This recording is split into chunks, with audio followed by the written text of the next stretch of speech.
Hey Internet, so we're gonna do the Kazuha quest. Autumn when scarlet leaves. Alright. So, let's begin. I believe this is the quickest way.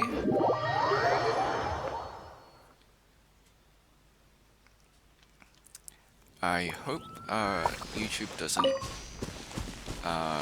claim my videos. Recently, Genshin Impact / MiHoYo has been copyright claiming the videos due to the music, which, well, it's their music. Sure, they can claim it, but it just creates a problem creating content. So hopefully they don't copyright claim it, or else I have to like mute it and do things like that. What? Are you serious? Bruh. That was hidden? Come on.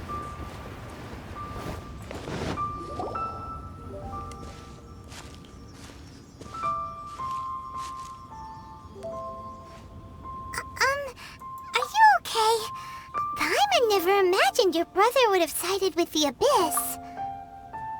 Well, keep your chin up. Paimon believes in both of you. And when the going gets tough, the tough get going. Right? That's a meme-worthy screenshot right there. He said we needed to reach the end of our journey. Paimon bets he still has lots more to tell us.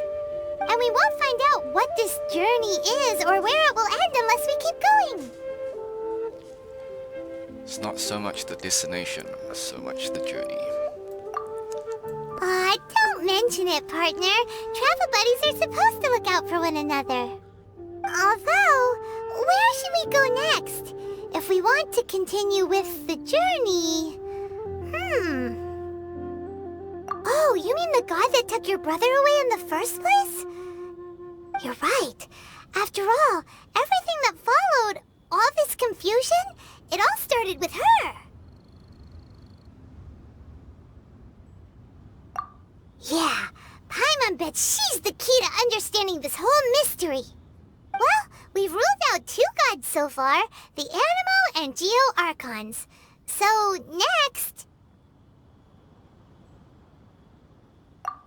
Paimon doesn't think we can simply walk into Inazuma. Zhongli said it was a closed nation. We'll have to find some other way in. Why don't we ask someone from Inazuma how to gain entrance? Was that a one does not simply walk into Immortal reference? Oh, Paimon's thought of someone already! Atsuko in Liyue Harbor! She's from Inazuma! Let's see what she has to say. Okay.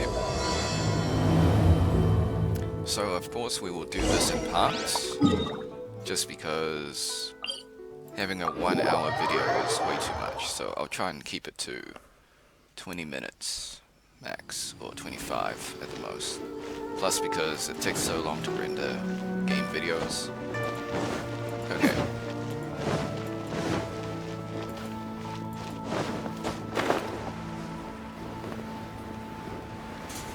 So yeah, in the upcoming videos, depending if MiHoYo / Genshin Impact decides to claim my videos due to the music, I might just do my boss fights without music, and I'll just try and talk. Hopefully... Hello. I mean good fortune, right? Is there anything I can help you with? We wanted to ask, how do we get into Inazuma? Oh, so that's why you're here. Well, there is a way. Great! We came to the right person! But the chance of success is incredibly small. Huh. Incredibly small? Then how did you get out of Inazuma in the first place? It was in leaving Inazuma that I found out just how dangerous this method truly was. All I had to rely on was a little wooden raft that I'd put together myself. There was a storm raging ahead of me, and my pursuers were close on my tail. After I'd escaped their clutches, I floated on the open ocean for I don't know how many days. My rations and freshwater supplies soon ran out, and I remember getting to the point where I was sure I'd reached the end. Then, I blacked out. But, to my surprise, my journey didn't end there.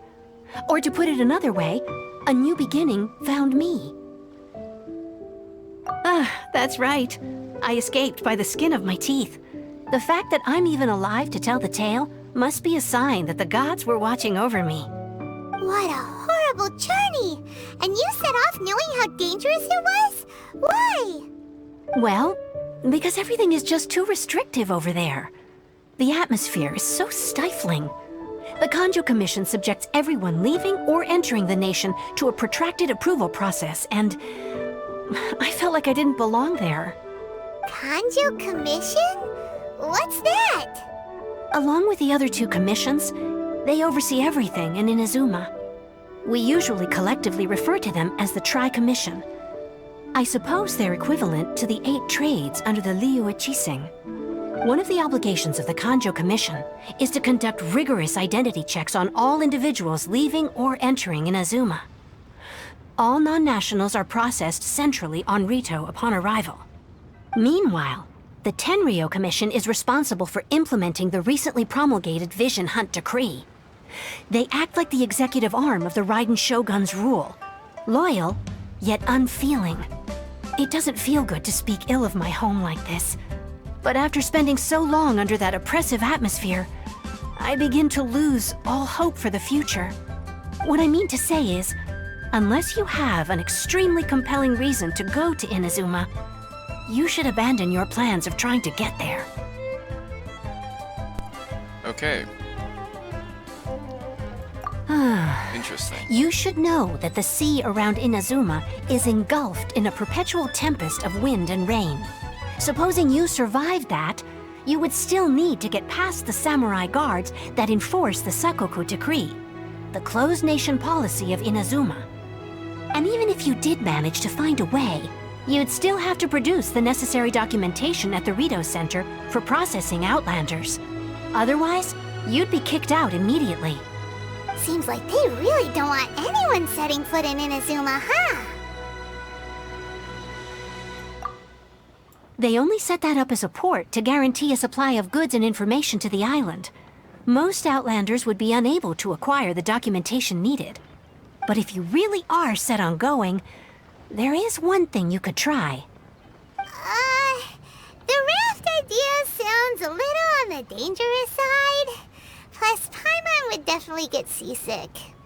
That's not what I meant. You could ask someone from the Crux fleet if they have some way of getting you to Inazuma. They're well known in Liyue. Voyaging far and wide has made them a well-traveled group with a wide range of experiences. They may just know how to break through the storm. But it's an armed fleet, right? Why would they agree to a request like this? That part is up to you. If you're able to persuade their captain, Beidou, then the hardest part will be out of the way. The Alcor is the flagship of the Crux fleet. I heard that it's currently anchored by Guyunstone Forest on a supply run. This might be your best chance. Then there's no time to lose. Let's go find Captain Beidou. Cue the Pirates of the Caribbean music. Okay.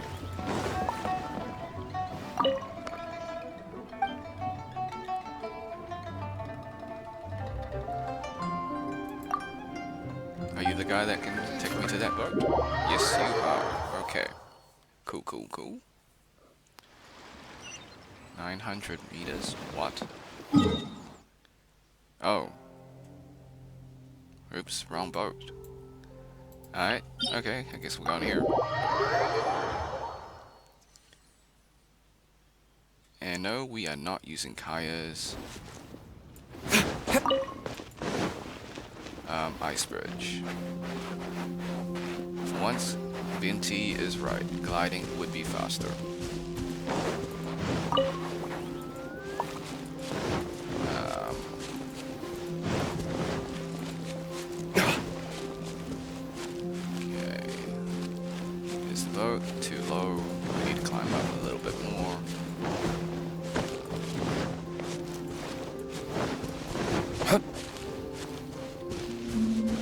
Maybe the peak will do. I know I gotta run past the abyssal mages. It's a bit annoying.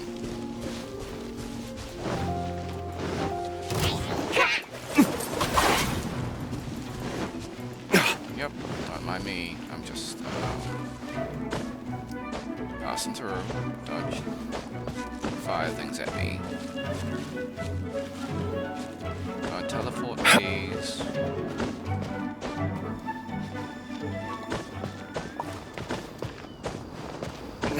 Cool. There's the boat.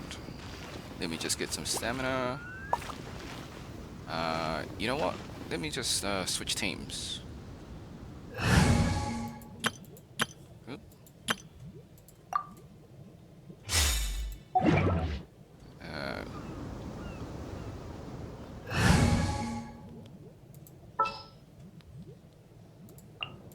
Outrider Amber, reporting. Okay. We'll switch back to our combat team once we arrive at the boat.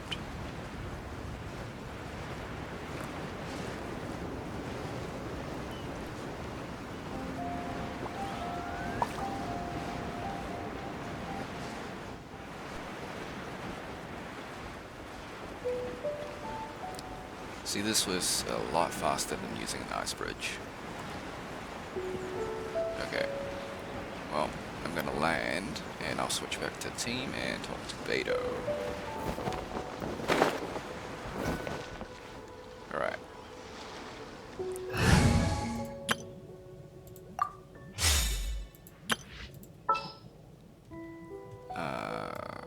Rosario. I hear you've got a job for me.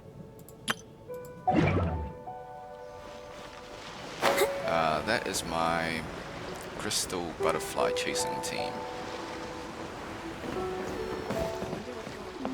Stock of herbs is running a bit. Waves are as calm as always.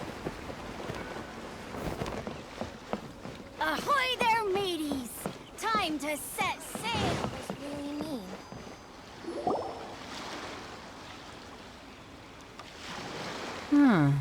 Who have we got here? Wait, I know you. You're that traveler, aren't you? The one who fought against the Fatui and Osile, right? Ningguang told me about you. A traveler of great insight and remarkable skill has saved Liyue, she said. She's a hard one to please, so praise from her is high praise indeed. I remember thinking at the time that it'd be good to meet you in person. Judging by the clothes on your back and this floating thing, I guess that time has come. Hey! The name's not Floating Thing, it's Paimon! Paimon? What a fascinating being. You two give off not only the essence of wind and earth, but also of... yes, the stars. Huh? The fragrance of what now? That's the weirdest compliment Paimon's ever heard. Pay it no heed. I mean only to say I am certain that it is by fate, not chance alone, that we should meet. And that gives our encounter meaning. Okay, so I'm gonna call this 7 years in advance. Paimon is the antagonist, and she is the 8th of the 7. You're not far off, but they go by a different name in Inazuma. This young man is Kaidahara Kazuha, a temporary addition to my crew for reasons I won't bore you with. Occasionally, he opens his mouth and flowers come out instead of words. With this fine ship and the soft sea breeze, would it not be romantically irresponsible of me not to acknowledge it with a line or two of poetry? Well, I can't argue with that. Okay then. Once the clash is underway, I'll give you a chance to perform. Only if the mood takes me, of course. Poetry for poetry's sake tends to lack meaning. Hey, you don't want to pass this opportunity up too easily, especially seeing as our great hero here might be in attendance. Oh, wait a minute. What's the clash? Also, just to clarify, by great hero, do you mean... Huh? I thought you might be here to sign up. You're telling me you've never even heard of it? The Crux Clash is a martial arts tournament that I hold. there'll be a whole bunch of folks taking part to showcase their talents. There are 2 important rules. 1, competitors must be renowned fighters. We want those with real martial arts ability, not just people taking part for the fun of it. So, you've got nothing to worry about there. I don't think there's anyone out there who hasn't heard of you. 2, you can't take part if you've got a vision. Otherwise, things get a little one-sided. You must be feeling confident, but you might want to watch out. There are a few crouching tigers and hidden dragons lurking around in Liyue. And with Liyue's savior taking part in the tournament, now that's gonna turn a few heads. I think we can expect a healthy turnout this time. But we didn't come here to take part in a martial arts tournament. Well, before you dismiss the idea completely, you might be interested to hear that the prize this time round is particularly sought after. Get this. It's a masterless vision. Supplied by myself, as a matter of fact. If the tournament champion can reawaken that vision, it belongs to them. Is there really such thing as a masterless vision? Okay, so they mentioned the Crouching Tiger, Hidden Dragon, this film. Great film, watch it. I think it's a pretty good martial arts masterpiece. Anyways, so I think after this segment we'll just call it part 1 because it is nearing 20 minutes, so I don't want to go any further than that. When a vision bearer dies, the light in their vision will fade away. But the shell that housed that light remains. As for whether this shell has any practical application, well, this remains to be seen. But my intuition tells me that while it remains in the world, it may just be possible for someone else to inherit it. Yep, and the way I see it, a vision is a badge of recognition from the gods. So if anyone's able to rekindle it, it's gotta be an individual of exceptional strength and talent. Organizing the clash is my way of uncovering hidden talents. And hopefully this time, getting a vision to glow again. So if you don't have a vision, this is the perfect opportunity to get your hands on one of your very own. Either option is fine, I think.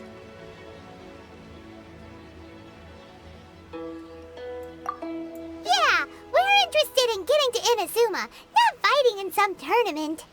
Inazuma? You want to go there? Well, why didn't you say so? Inazuma? No sweat. In that case, if you win the tournament, I'll give you a choice. Masterless Vision, or a ticket to Inazuma aboard the Alcor. Up to you.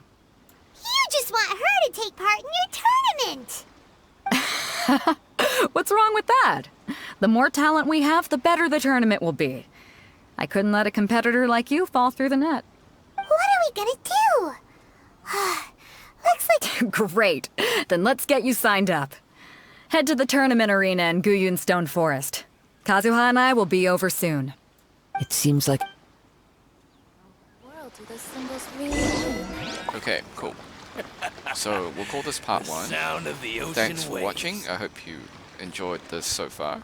Stay tuned for part 2. Alright. Until next time, see ya.